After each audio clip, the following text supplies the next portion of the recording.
Good afternoon and welcome to the special council meeting of the 31st of May, the City of Casey. My name's Nolene Duff and I'm the Chair of Administrators. The purpose of today's special council meeting is to consider community submissions in relation to the draft suite of corporate planning documents. So I'd just like to start this afternoon with introductions and most importantly the panel of administrators, Mr Miguel Belmar. Good afternoon. And Mr Cameron Boardman. Good afternoon, Chair. And our Chief Executive Officer, Mr Glenn Patterson. Good afternoon. And we're also joined this afternoon by a number of staff, Jen Bednar, the Director Business and Customer and Business Transformation, Mr James Collins, Director City Planning and Infrastructure, and Colette McMahon, the Director of Community Life. And we're supported this afternoon by Simon Horsburgh and our AV technician, and Jacinta McLeod in governance, and we have a number of other staff here present, so thank you for joining us this afternoon. I'd like to start with the statement of acknowledgement. The City of Casey proudly acknowledges the traditional owners, Casey's Aboriginal communities and their rich culture, and pays respect to their elders past, present and future. We acknowledge Aboriginal people as Australia's first peoples and as the traditional owners and custodians of the land on which we work and live. The diversity statement. The City of Casey is home to remarkable diversity with many cultures, languages, faiths, communities of worship, ages, LGBTQI+ identities and landscapes, together forming our rich and dynamic community history.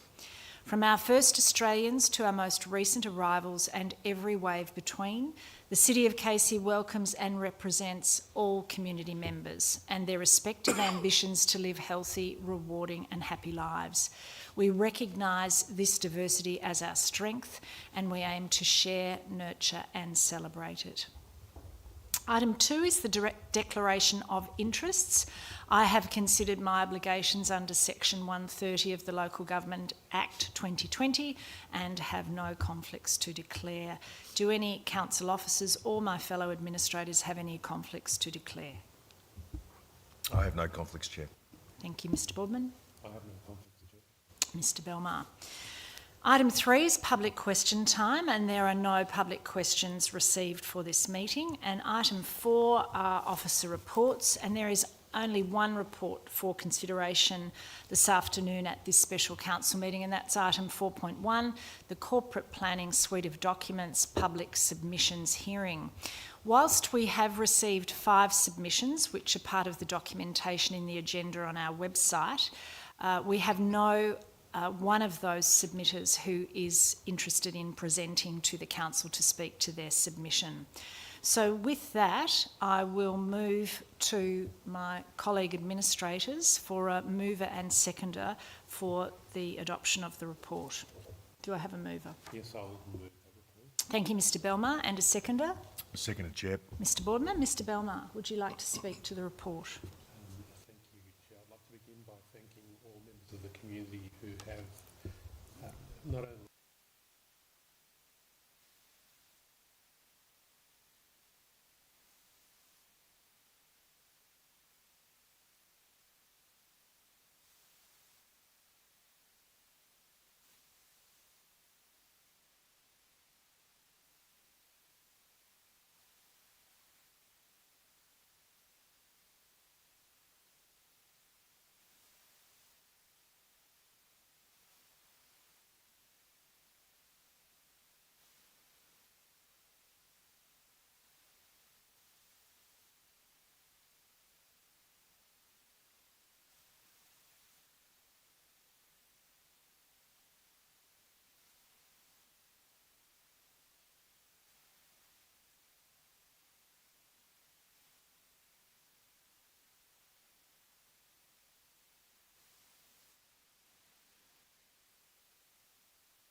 gives us some focus as to the council's response, which will be be reflected in the final budget documents.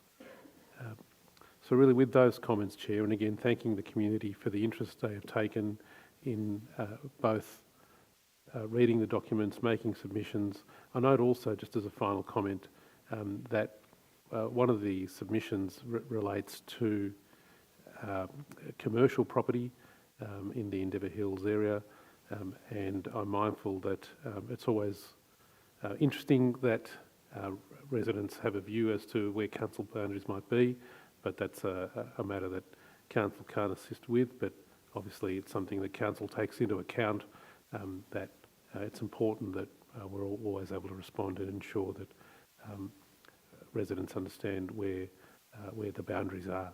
So with those comments, I'm happy to move the report. Thank you, Mr Belmar. Mr Boardman? Thank you, Chair. I don't propose to speak at any length this evening, as you and I'm sure those online can tell. My voice is a little strained this afternoon. However, I echo the comments that Mr Belmar has made, particularly those members of the Casey community who have viewed and downloaded, in the opposite order I should say, downloaded and viewed the strategic documents in the draft budget, and has taken time to provide their feedback either through Casey Conversations or directly through a budget submission. The five submitters, as Mr Belmar has articulated, have raised issue in regards to asset renewal as it relates to private property, which Mr Belmar has addressed, and also some specific costing information contained within the associated statements and explanatory documents of the budgets that were certainly surmising the costs associated with those initiatives, of which I could draw the attention of the budget document itself and the detailed and explanatory information within that document, in addition to the previously adopted 4 domain strategies that ourselves administrators have endorsed, that do contain these certain actions and information that underpin the funding allocations that do go into sufficient detail, in my opinion, as to what the municipality's future priorities are. The only further comment I do want to make in relation to a point raised by the Casey Residents and Ratepayers Association, specifically into the waste management levy. As we have remarked a number of times in this forum, there are some additional responsibilities that the state government has imposed upon us in relation to recycling and waste collection.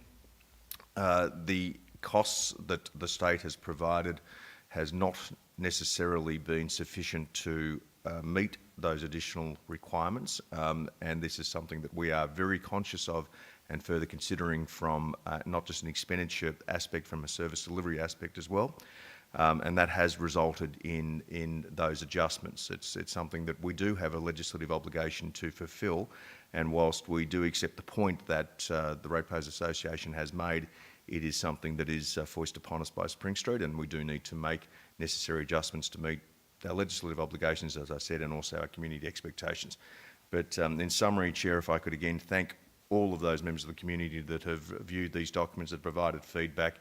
The feedback is something that we do take into quite significant consideration, and we look forward to further engagement with the community once we do adopt the final budget and our corporate documents as we will at a subsequent council meeting. Thank you, Mr Boardman. I'd just like to add a few comments, and most notably with respect to Mr Page's submission, and referring to page 10 of that submission, where Mr Page poses the question as to whether Council has received all of the IBAC recommendations for Operation Sandon. Just to demystify for the community, Council has not received the recommendations for Operation Sandon and is not privy to the recommendation report. So we await, as do the broader community, for that report. But I can add that in the time that we have been here as a panel of administrators, we have worked with the Chief Executive Officer and the administration of the Council to strengthen the governance arrangements. And there's been extensive work on both community consultation and input, reporting, and a range of other matters to do with the governance of the organisation that we have strengthened, and we continue to report to the community quite comprehensively about the implementation of those governance arrangements, as well as the broader activities in the Council's quarterly report, which is a very detailed document and which comprehensively appraises the work of the Council in the previous quarter. So it's certainly a document that we encourage people to review. I do thank those submitters for submitting, and it's a shame that we haven't been able to hear from them this afternoon personally, but we will take note of the input that they've provided in the further consideration of the budget, and look forward to further officer advice with respect to the submissions and the specific questions that have been made. I'll put the motion to the vote. All in favour? Carried unanimously. That concludes the officer reports, and there being no other business this afternoon, that also concludes the council meeting. So I thank those of you who've joined us online and bid you good afternoon and formally close the meeting. Thank you.